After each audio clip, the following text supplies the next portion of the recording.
Il-vuċi poetika ta' Henry Holland hija fost l-aktar vuċijiet distinti ta' snin design, anke jekk Holland ma kitibx f'volumi kbar.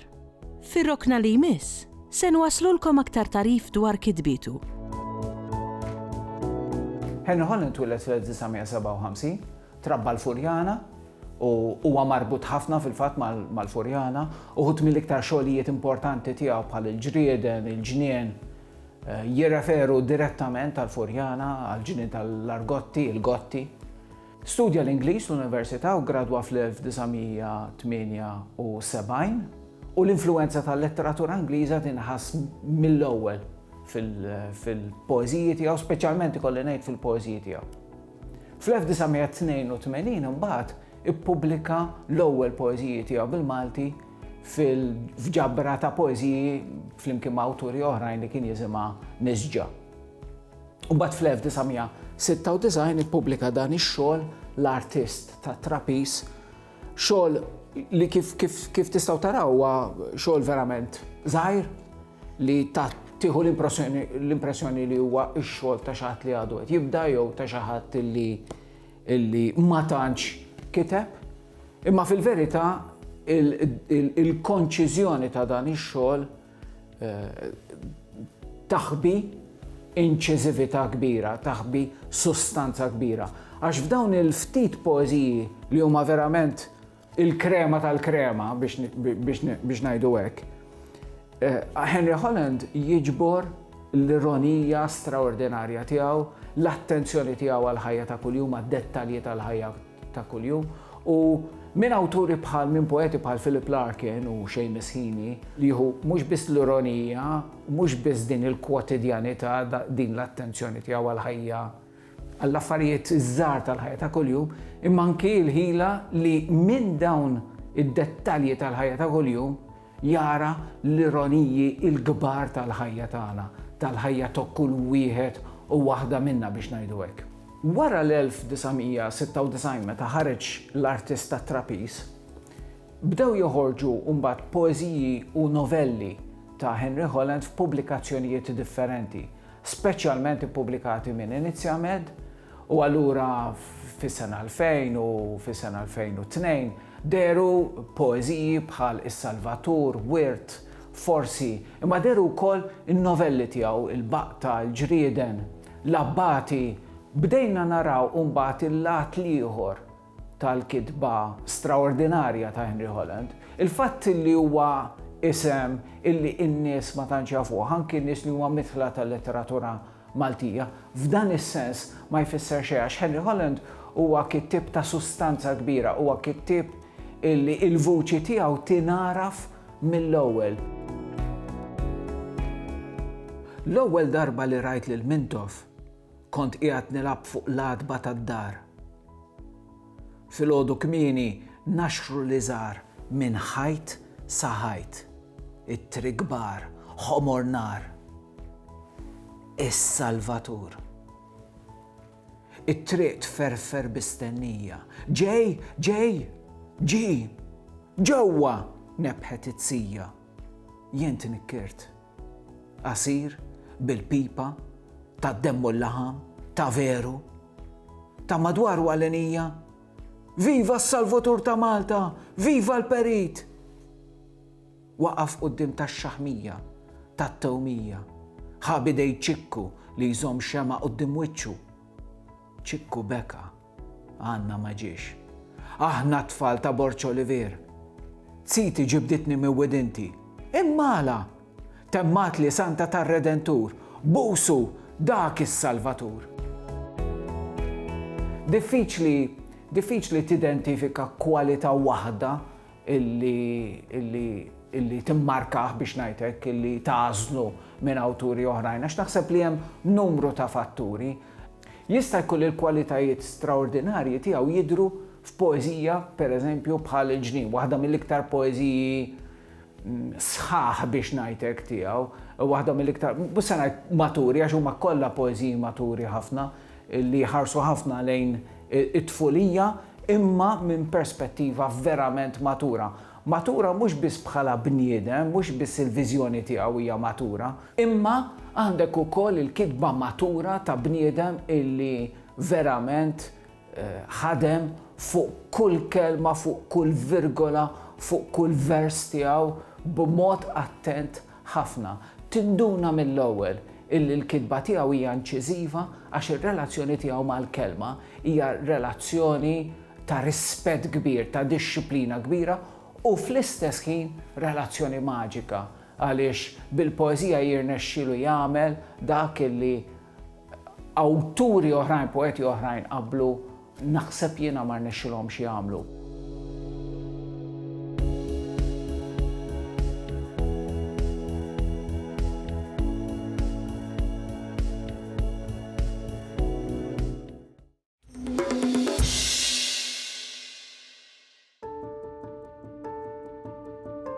Carmenu Bonavija ħabrek fir-riċerka dwar bosta aspetti, fosthom dwar Michel Anton Vassalli. F'din ir-rokna niltaqgħu ma' Patri Silvestru, ħu Carmenu, sabiex jarrafna dwar din ir-riċerka.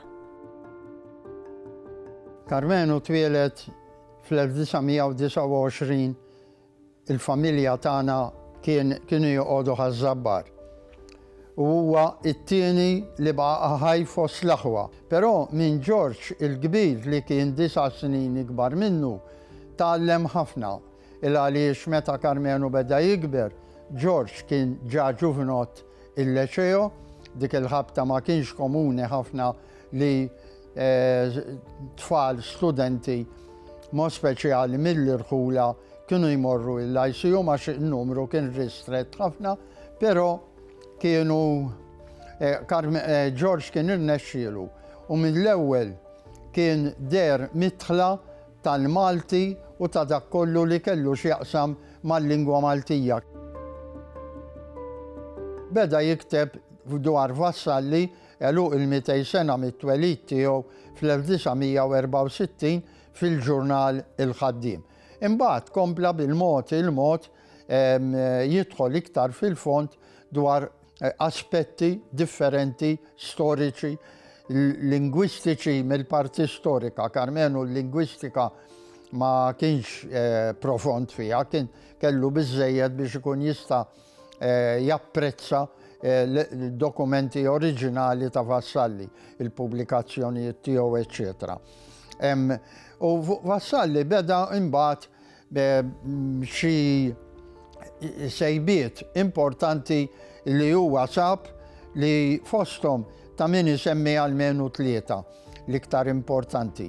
L-ewwel waħda hija kif nafu Vassalli tilef il-manoskritti u l-kodba kollha li kien ġab minn Ruma meta ħarqulu il-librerija fi Triq Mamol, kodba kienu storjati jew miżmumin tajjeb għand żewġ sijiet tiegħu u allura meta il-Maltin qamu kontra il-Franċiżi, il-ħtieġa ta' l-iskrataġġ u l-balal naturalment l-iskrataġġ b'karta apposta ħoxna, dawn il-battaljuni Maltin kienu qegħdin iduru għal kull fejn kien hemm il-karti ħoxnin, l-atti notarili, anti-notara, l-arkivji parrokjali u b'nadijiet oħra. 20 sena wara, fi żmien il-gvernatur Hastings, kienu għadhom sejrin isiru it-talbiet biex jitħallsu il-ħsarat li kienu saru fil-qawmin tal-Maltin kontra l-Franċiżi. L-Ingliżi bdew iroddu lura xi ħlasijiet lil dawk li kienu sofrew. U Vassalli profitta ruħu għamel it-talba tiegħu li ma kienux jafu biha ġifieri l-istudjużi f'dik il-parti tal-arkivju kienu għadhom ma daħlux u Carmenu kien irnexxielu jsiba. U minna dik il-lista mit-talba bil-lista li jagħmel tal-kodba hekk irnexxielu jsibu l-lista tal-manoskritti li Vassalli kellu li kienu tant tal-qalbu u li kienu kollox għalih. It-tieni ħaġa kienet, it-tieni skoperta ta' Carmenu kienet il-ħidmiet kummerċjali ta' vassalli. Forsi wieħed jistaqsi ma x'għandhom x'jaqsmu l-ħidmiet kummerċjali ma' studjus u ma' professur it-tip ta' vassalli. Għandhom x'jaqsmu ħafna għaliex minna dik ġie infassal l-għajnuna li vassalli seta' kellu biex jippubblika ikompli jistudja fis-snin li huwa dam Ruma. U hawnhekk għandna interessanti ħafna it-tielet skoperta fej kien jgħix Vassalli Ruma.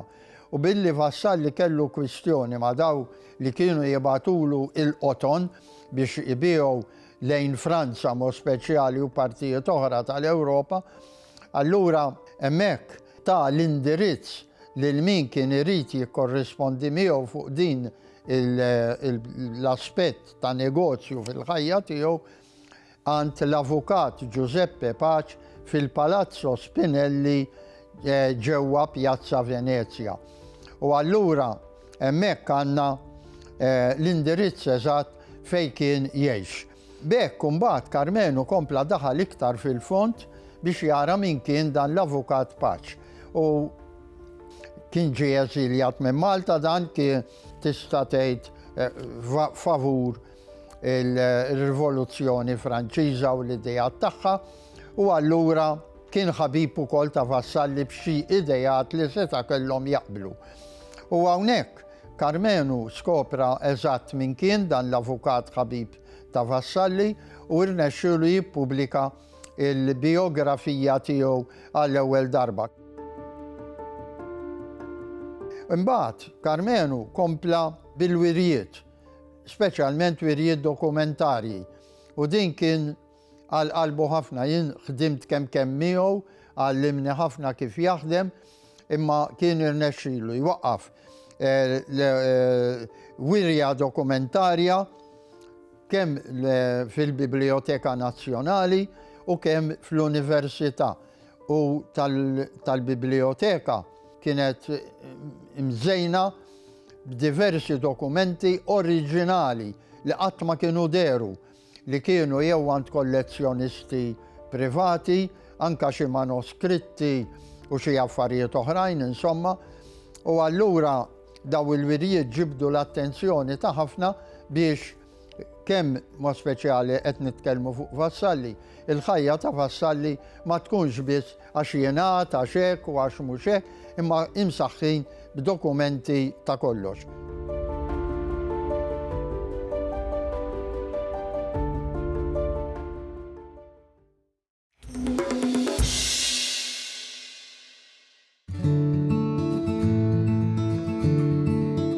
Il-makramè huwa sena bbażata fuq l-oqidi, bismijiet partikolari għall-loqgħod u lodda differenti li jintużaw.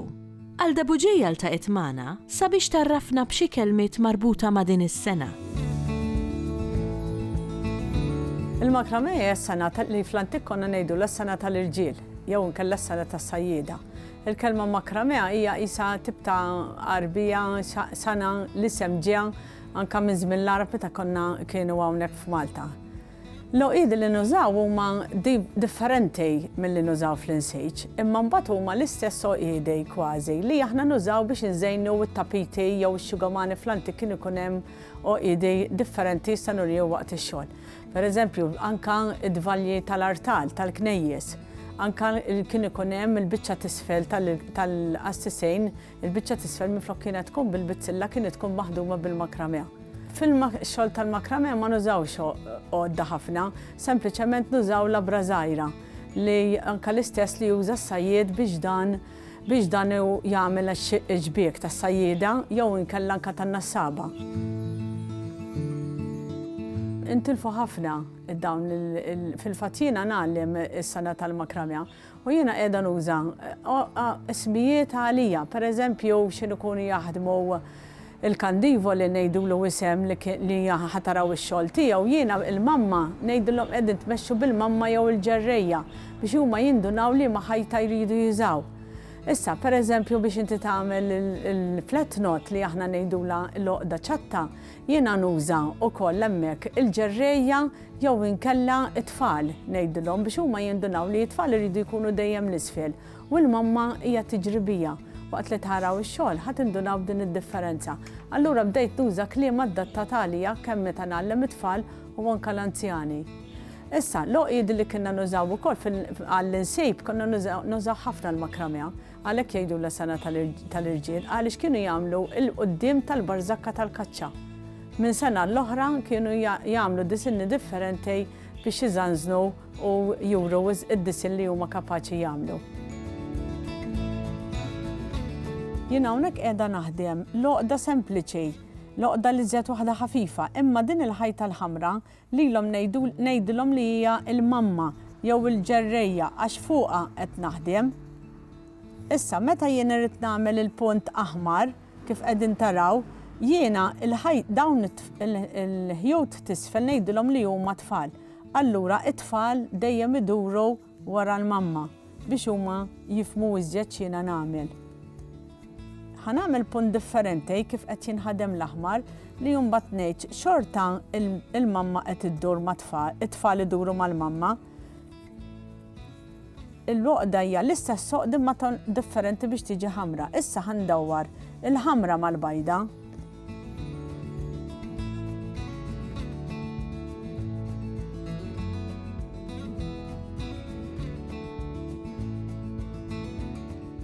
Ħanurikom loqdissa, loqda li ngħidula l-loqda ċatta.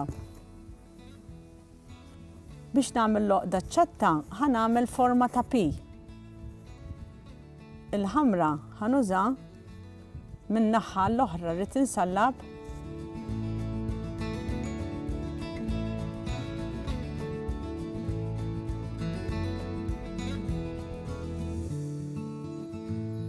dik hija l-flat knot, għandek waħda bajda u l-oħra ħamra.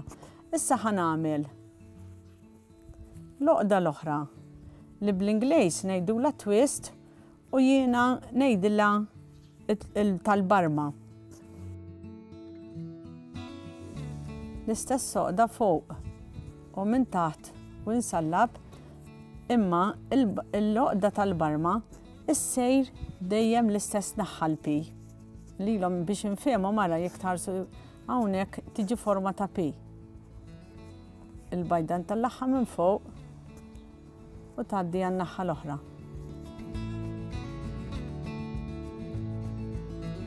Bil-makramè da żmien nagħmlu ħafna affarijiet li jintużaw, nagħmlu keychains, nagħmlu basktijiet, nagħmlu affarijiet li aħna nżejnu d-dar ħatarawhom mdendlejn, nagħmlu anke l-liedna ta' żwiemel jew inkella anke ċingal klieb li huma jkunu maħdumejn bil-kotin, bil-qoton, ħalli dawn ikunu rotob u jkunu komdi għal mal-annimal u anke biex tużhom. Bħalissa qegħdin jerġgħu jqumu daqsxejn fl-iskejjel fl-Emcast li żied li qegħdin nerġgħu nibdew nippruvaw inqajmu dan l-affarijiet, għandna bżonn li nerġgħu nqajmu nużawhom ma' tfal. Jiena li kieku nissuġġerixxi ħafna li fis-sajf dawn is-snajja jiġu magħlma lit-tfal minn kull età, minn 3 snin il fuq, għax jibdew jaħdmuhom biex dawn l-allima li għadna nagħmlu dawn is-snajja ngħadduhom lit-tfal għax qabel kienu jarawhom fid-djar. Imma llum m'għadna naraw xejn isiru la fid-djar u laqas fit-triq.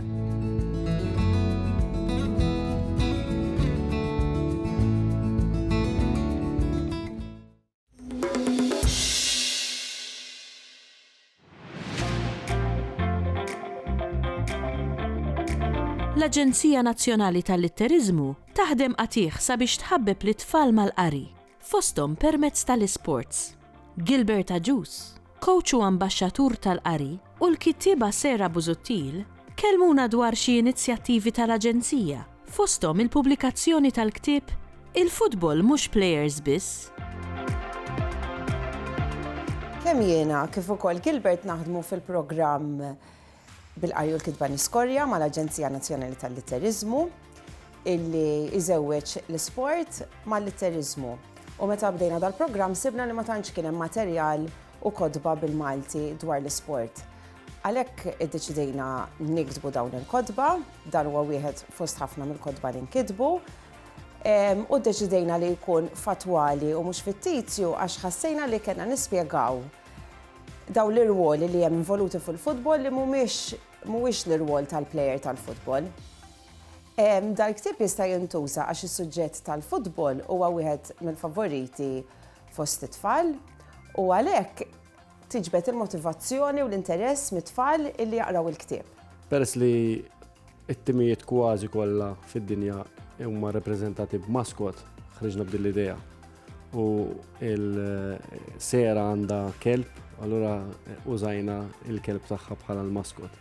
Il-maskot f'dan il-ktieb juhu l-tfal li jaqraw dan il-ktieb dawra mal-ground u jlaqqaħħom mal-personaġġi li hemm fil-ktieb.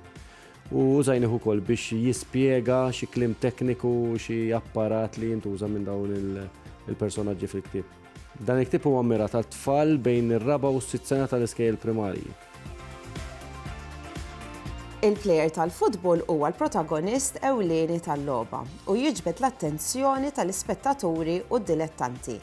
Però hemm aktar nies li jagħtu kontribut importanti fil-futbol. F'dan il-ktieb ser niltaqgħu ma' wħud minn dawn il-persuni li jagħtu semhom f'din il-logħba. Għalkemm il-logħba tista' ssir mingħajr uħud minn dawn il-persuni, bihom il-logħba tkun kompluta. Bis-saħħa ta' dawn in-nies il-futbol jieħu dimensjoni akbar u iktar interessanti.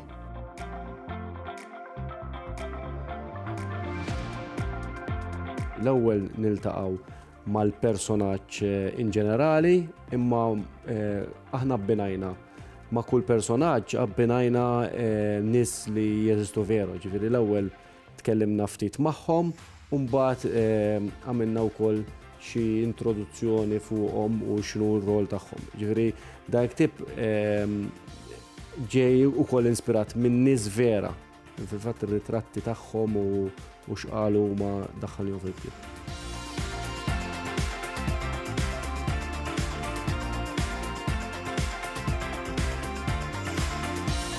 Il-Kit Manager. Ta' kull staġun, il-Kit Manager jieħu ħsieb jistampa n-numri, ir-reklami u l-ismijiet fuq il-gerijiet li jkunu ser jintużaw mill-plejers. Kull plejer tat-tim għandu bżonn kit ta' training u ieħor tal-logħb, wieħed għax-xitwa u ieħor għas-sajf. Fil-ġurnata tal-logħba, il-Kit Manager jasal il-ground satejn qabel ma jaslu l-plejers biex jipprepara dak kollu li jkollu bżonn kull plejer għall-logħba.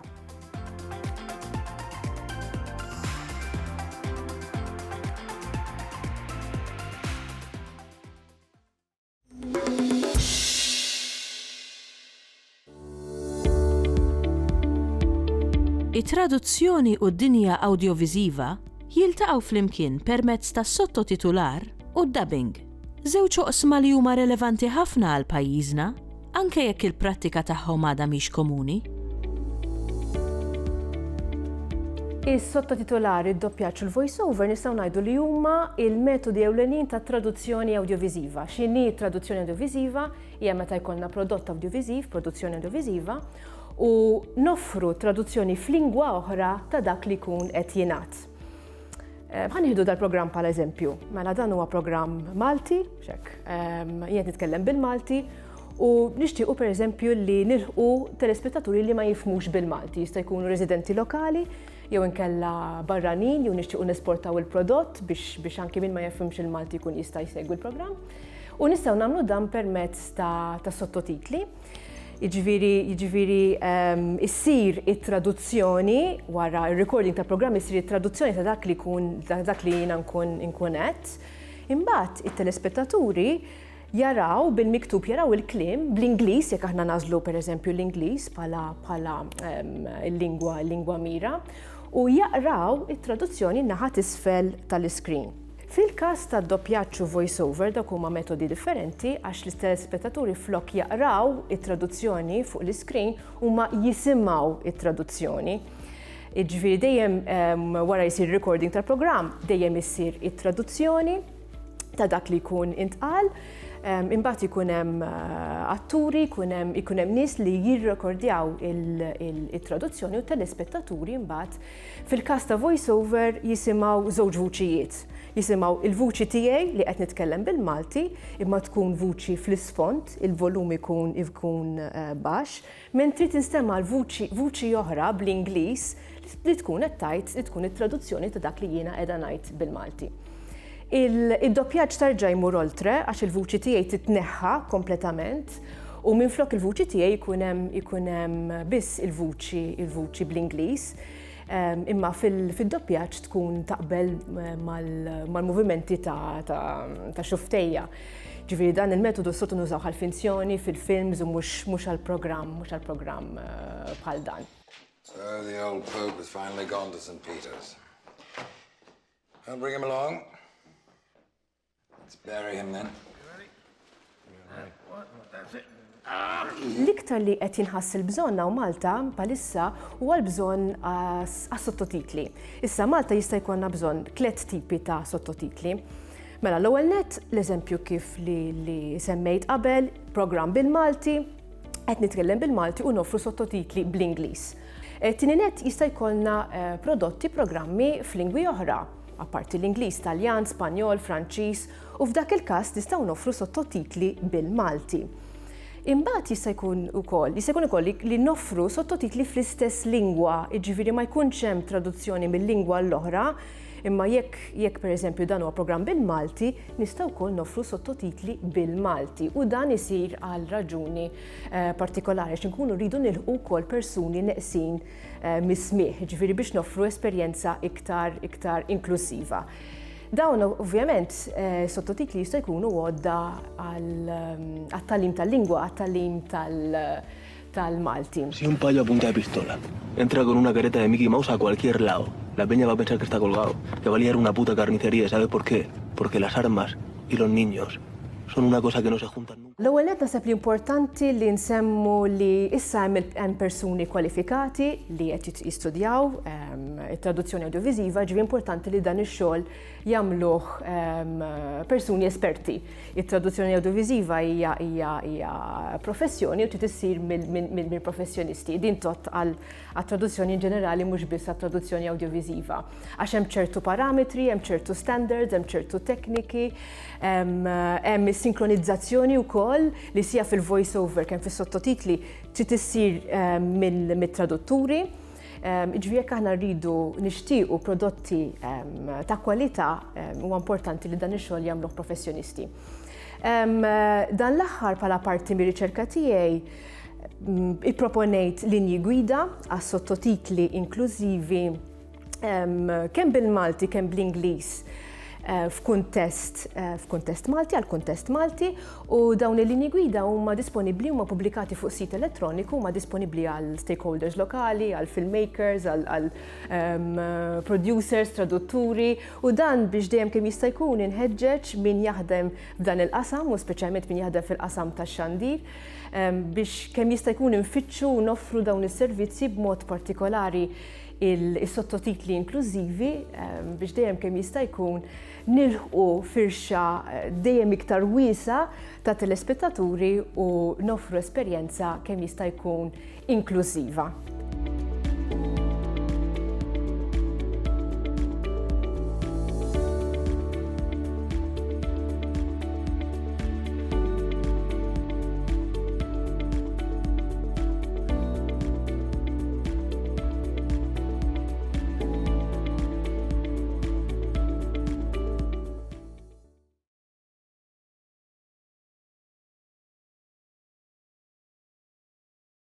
Il-Sinna jixtieq jirringrazzja lill-Aġenzija Nazzjonali tal-Litterizmu, lill-Ministeru għall-Edukazzjoni u x-Xogħol, lill-Kunsill Nazzjonali tal-Ilsien Malti u lid-Dipartiment tal-Malti fil-Fakultà tal-Arti l-Università.